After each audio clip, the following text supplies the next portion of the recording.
A man is dying. He is 58 years old.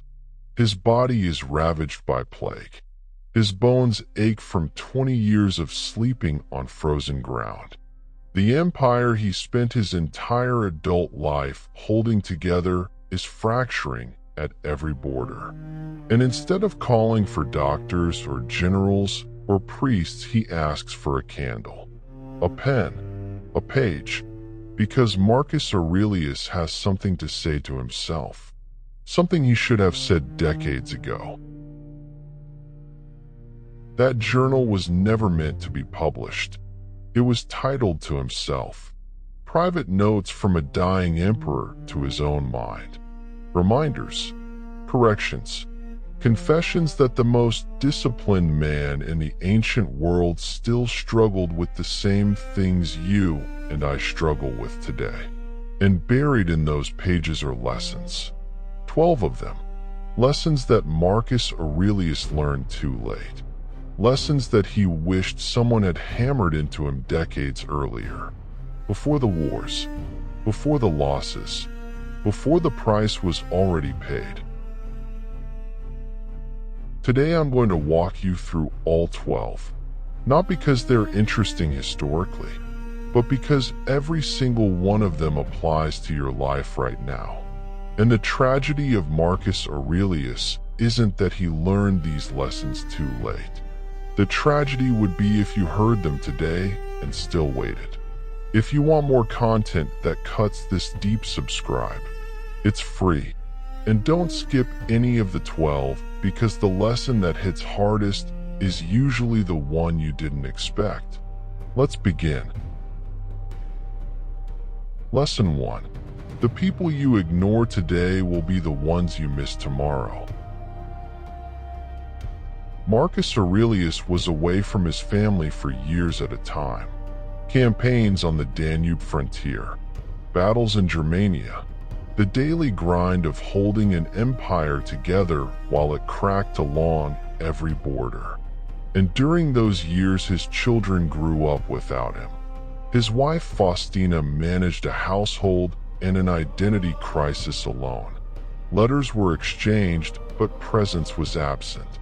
He wrote, "Never esteem anything as of advantage to you that will make you break your word or lose your self-respect."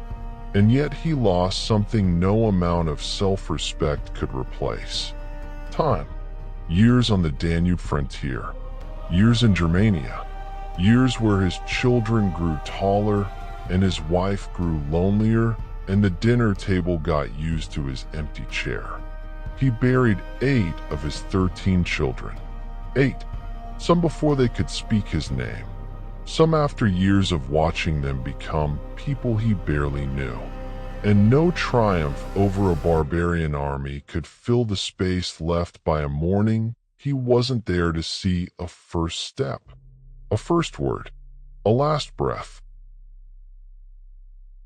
Here's the lesson carved in the bone of the most powerful man who ever lived.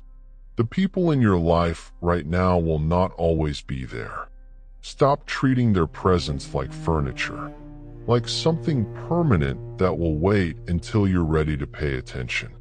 The conversation you keep postponing, the visit you keep rescheduling, the honest moment of connection you keep pushing to next week. There may not be a next week, and that is not a metaphor. Lesson 2. Anger never once improved a situation. Marcus Aurelius wrote how much more grievous are the consequences of anger than the causes of it. He didn't write this from a place of calm detachment. He wrote it because he had experienced the consequences firsthand. Moments of lost temper with advisors. Sharp words spoken to people who didn't deserve them. Decisions made in frustration that cost more to repair than the problem that triggered them. He studied anger. He fought it daily, and still it visited him. Because anger doesn't care how wise you are. It cares how human you are. And Marcus was deeply human. The lesson he learned too late was that anger doesn't protect you. It doesn't correct injustice. It doesn't restore what was broken. Anger gives you the feeling of power while robbing you of actual power. The power to think clearly, to respond wisely, to maintain the relationships and reputation that took years to build. Seneca dedicated an entire book to this. He called it On Anger, and his conclusion was devastating. No plague has cost the human race more than anger, more than war, more than disease, more than famine. Anger. The next time you feel it rising, remember this. The Emperor of Rome, with absolute power over millions of lives, spent years trying to master this one emotion. And even he admitted it was the hardest fight of his life. Lesson 3. Your reputation is not your character. Marcus Aurelius was praised by millions and criticized by just as many. He was called the philosopher king, the last good emperor, but also weak, naive, too trusting, and he discovered that none of it reflected who he actually was. The praise was built on a simplified version of him. The criticism was built on an even more simplified version. He understood this from the most isolated seed in the ancient world. The man called philosopher king, the man called the last good emperor, and also the man called weak by those who wanted ruthlessness, called naive by those who wanted cruelty. None of it reflected who he actually was, because reputation is a portrait painted by strangers, and strangers use whatever colors serve their own purposes. Marcus wrote, "I have often wondered how it is that every man loves himself more than all the rest of men, but yet sets less value on his own opinion of himself than on the opinion of others." This is the confession of a man who spent decades wearing a public face that didn't match the private one, who smiled at ceremonies while grieving in his tent, who projected invincibility while questioning everything. Your reputation is what people think you are. Your character is what you are when the last guest leaves and the door closes and you're standing in the hallway with no one to perform for. Marcus learned too late that building the first at the expense of the second leaves you with a beautiful mask over an empty face. Epictetus knew this lesson from the beginning. He said, if you want to improve, be content to be thought foolish and stupid. The willingness to look less impressive in order to become more genuine. That's the trade most people refuse to make. And refusing it is the most expensive decision they never realize they're making. Lesson 4. Philosophy means nothing if you don't practice it. Marcus Aurelius had access to the greatest philosophical minds in history. He studied under the finest tutors Rome could offer. He memorized Epictetus. He corresponded with the sharpest thinkers of his age. And yet in his private journal, he repeatedly wrote reminders to himself about basic truths he already knew. Control what you can. Release what you can't. Be present. Be good. Don't waste time. Why would the most educated man in the empire need to remind himself of lessons he'd studied for decades? Because knowing is not doing. Understanding is not living. And the gap between what Marcus knew intellectually and what he practiced daily haunted him until the end. He wrote to himself as a direct rebuke, stop talking about what a good man should be and just be one. That's not instruction. That's frustration. The most educated man in the ancient world scolding himself for knowing everything and doing too little, for understanding patience and still losing his temper, for writing about presence and still living in his head. The lesson he learned too late is the one most people never learn at all. Reading about courage doesn't make you brave. Understanding love doesn't make you loving. Memorizing every Stoic principle by heart doesn't change a single thing about how you live unless you close the book and move your feet. The gap between knowing and doing is where most lives go to die quietly. Drop this in the comments. Knowledge without action is just entertainment. Lesson 5. The things you chase hardest are usually the things you need least. Marcus Aurelius chased duty the way a moth chases flame, with total devotion, and it burned him the same way. He poured himself into the preservation of an empire that was already crumbling at the edges. Campaigns, governance, political management that consumed every waking hour. And in the rare quiet moments he sat with a terrifying question. Was any of this worth the cost? He wrote to himself, the things you think about determine the quality of your mind. Your soul takes on the color of your thoughts. And his thoughts had been colored entirely by obligation, by the empire's needs, by everyone else's emergencies. The things he chased most aggressively were the things that emptied him most completely. Seneca understood this trap because he fell into it himself. He wrote, "True happiness is to enjoy the present without anxious dependence upon the future." The chase itself is the disease pretending to be the cure, not because ambition is wrong, but because ambition untethered from self-awareness becomes a machine that feeds on you instead of serving you. You think you're driving it, but look closer. It's driving you, and it doesn't care where you end up. What are you chasing right now? Really, strip away the explanations you give other people. Is it something that will add to your life or something that will consume it? The Stoics didn't condemn ambition.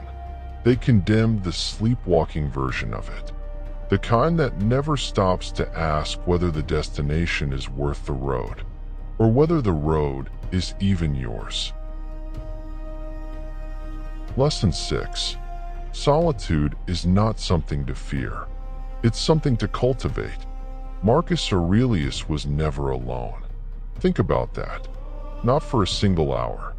Advisors before dawn, generals at breakfast, senators with agendas, servants with questions, citizens with petitions, officials with emergencies. From the moment his eyes opened to the moment exhaustion dragged them shut, there was always another voice demanding his attention. And in his journal, he wrote, "Men seek retreats for themselves in country places by the seashore and on the mountains. But it is in your power whenever you choose to retire into yourself." He wrote that with the desperation of a man drowning in other people's noise. A man who understood that the most crowded room in the world can be the loneliest place in it. And who learned too late that protecting time alone isn't selfishness. It's the only thing that keeps a mind from collapsing under the weight of everyone else's needs. Seneca saw this from a different angle. He wrote, "A man who is everywhere is nowhere." When you never stop to think, you never gain perspective. You just react, hour after hour, day after day, year after year, until the life you're living is entirely reactive and nothing in it was actually chosen by you. You become a pinball bounced between other people's urgencies. The lesson is simple, and most people ignore it until their body forces them to stop. Guard your solitude the way you guard your health, because they are connected in ways you will not understand until both are gone. Lesson 7. Kindness is never wasted even when it's not returned. Marcus wrote, "Do not waste what remains of your life in speculating about your neighbors unless it relates to the common good. To do so cuts you off from more worthwhile pursuits." And yet he didn't just avoid speculating about his enemies. He actively promoted them, forgave conspirators who tried to overthrow him, showed mercy to enemies who would have put his head on a stake if the situation were reversed. And some of those people betrayed him again and again, and still he chose kindness. Not because he was naive, far from it, because he understood that kindness is not a transaction. It's a practice, a discipline. The man who is only kind to people who deserve it is not kind. He's a merchant, and merchants don't inspire civilizations. Here's the part that most people miss about kindness. It costs something. It costs the satisfaction of revenge. It costs the ego's demand for reciprocity. It costs the primal pleasure of watching someone who hurt you suffer in return. But what it buys is something retaliation could never purchase in 1,000 years. Inner peace. The knowledge that when life tested your character, you didn't fold. You didn't become the thing that hurt you. And that distinction between reacting and choosing is the entire difference between an animal and a philosopher. Lesson 8. Complaining changes nothing. Action changes everything. Marcus Aurelius had more reasons to complain than any person alive. Plagues, wars, betrayals, a body ravaged by illness, an empire that demanded his blood and thanked him with conspiracy. And in the middle of all of it, he wrote the object of life is not to be on the side of the majority, but to escape finding oneself in the ranks of the insane. He classified complaining as a form of madness, not because he lacked compassion, but because he observed something brutal about the mechanics of complaint. Every word spent describing a problem is a word not spent solving it. Every ounce of energy directed at venting frustration is an ounce diverted from creating change. Complaining is motion that goes nowhere. It's running in place and calling it a marathon. Here's the challenge most people never accept. You have exactly 2 honest options when something is wrong. Change it, or accept it and release it. But the third option, the one most people choose, complaining about what you refuse to change, that isn't an option. That's a slow form of self-destruction disguised as conversation. Seneca cut even deeper. He wrote, "A man who suffers before it is necessary suffers more than is necessary." And complaining is suffering voluntarily. It's picking up the weight you just put down and carrying it one more lap because the sympathy felt good. There is a reason you are drawn to lessons like these instead of content that flatters you. You are seeking tools, not sympathy. Investing in growth rather than spending on grievance. Stay with me. The final 4 lessons are the ones Marcus Aurelius wrote closest to the end. Lesson 9. Every luxury you crave becomes a chain once you have it. Marcus Aurelius lived in palaces. He dined on feasts that took servants 3 days to prepare. He wore purple robes that cost more than most citizens earned in a lifetime. And he noticed something terrifying about the people around him. The wealthier they became, the more anxious they grew. The more they had, the more they had to lose. And the fear of losing it consumed them more completely than poverty ever had. He wrote, "Remember that very little is needed to live a happy life." Easy words for an emperor to write, but he meant them, because he saw the trap from the inside. Every comfort you acquire creates a new dependency, a new chain disguised as a gift. The bigger house demands more maintenance and more worry. The higher salary demands more sacrifice and more compromise. The finer taste demands more money and more of your soul to sustain it. Slowly, invisibly, the things you thought would free you become the walls of a prison, so comfortable you don't notice the bars. Seneca tested himself against this trap deliberately. He would spend days eating bread and water, sleeping on a hard floor, wearing rough clothing that a beggar would recognize. Not because he was punishing himself, because he was training himself. He called it practicing poverty. And the purpose was simple. If they take everything from me, tomorrow my peace stays mine. Marcus learned this lesson gradually. Through watching men with palaces full of treasures live with more fear than men who own nothing. The lesson isn't to reject comfort. It's to never need it. Need is the chain. Preference is freedom. Lesson 10. Time is the only thing you cannot earn back. Marcus Aurelius was running out of time, and he could feel it. The plague had weakened his body. The wars had aged him decades beyond his years. And in his tent by candlelight, he wrote to himself, "Think of yourself as dead. You have lived your life. Now take what's left and live it properly. Not someday, not when the wars end. Now, with whatever remains." Seneca put it with the precision of a man who knew he was right. Life is long if you know how to use it. But those whom no great labor occupies it passes before they know it. And that's the cruelest trick time plays. It moves slowly when you're watching and races when you're not. You blink and a decade disappears. You blink again and you're explaining to yourself where your 30s went. Marcus learned too late that the hours spent in meetings that could have been conversations. The years spent managing problems that didn't need an emperor's attention. The energy spent on people who took everything and gave nothing. All of it was time he would never touch again. Not a single hour. Not a single minute. Gone the way smoke is gone once the wind takes it. Memento mori. Remember you will die. The Stoics didn't repeat this to be dark. They repeated it because it is the only alarm clock that actually works. The person who truly accepts their mortality doesn't waste another heartbeat on what doesn't matter.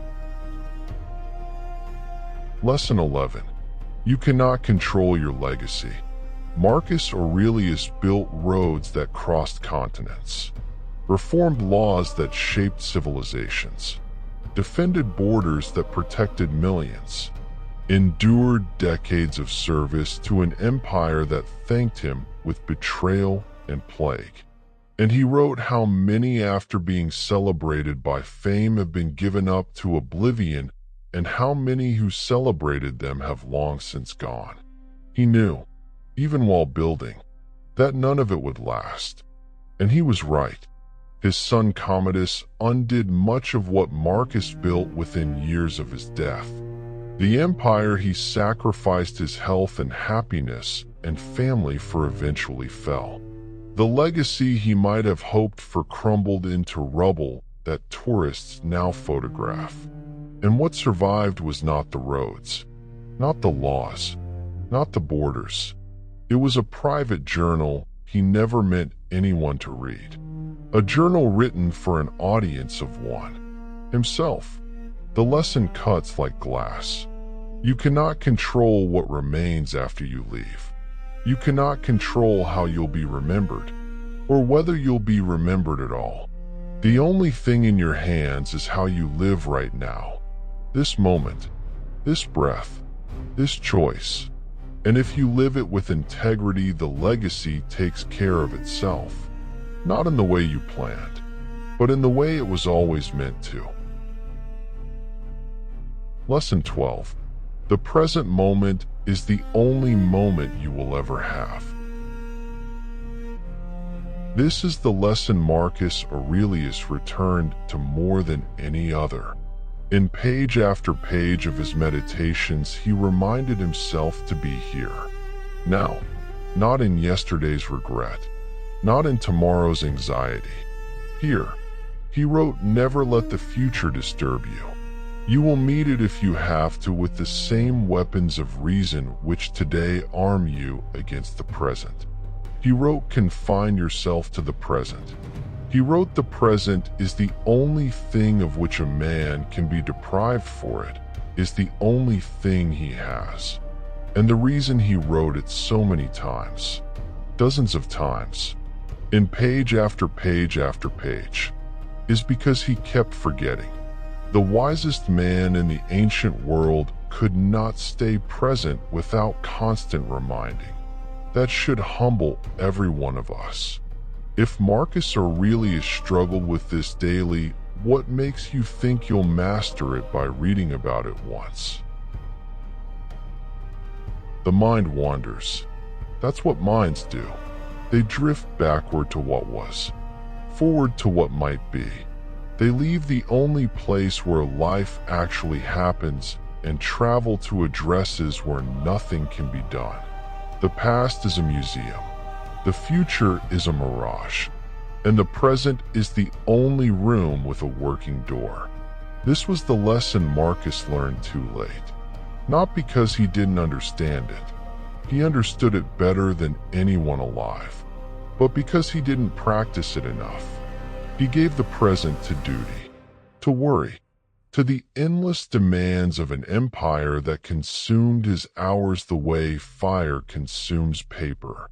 And in his final days, lying sick in his tent at Vindobona on the frozen edge of the empire he faced the wall and said the words that have echoed for 2,000 years. Go to the rising sun. I am already setting. Right now, that's all any of us have. Not tomorrow. Not when conditions are perfect. Right now. If you've made it to the end of this video, you just did something extraordinary. You spent 20 minutes inside the private regrets of the most powerful man who ever lived. You listened to 12 lessons that an emperor with unlimited resources and the finest education in history still learned too late. And the question now isn't whether you understand them. It's whether you'll live them sooner than he did. Marcus Aurelius died at 58, in a military camp at Vindobona. Far from the palace, far from the city he gave his life to protect. He pulled his cloak over his head.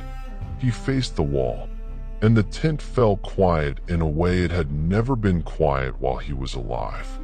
He knew at the end what he'd known all along, but practiced too little. That wisdom collected and never lived is the most expensive collection in the world. That every lesson written and not followed is a letter addressed to yourself that you never opened. That the gap between knowing and doing is where empires fall and lives are wasted.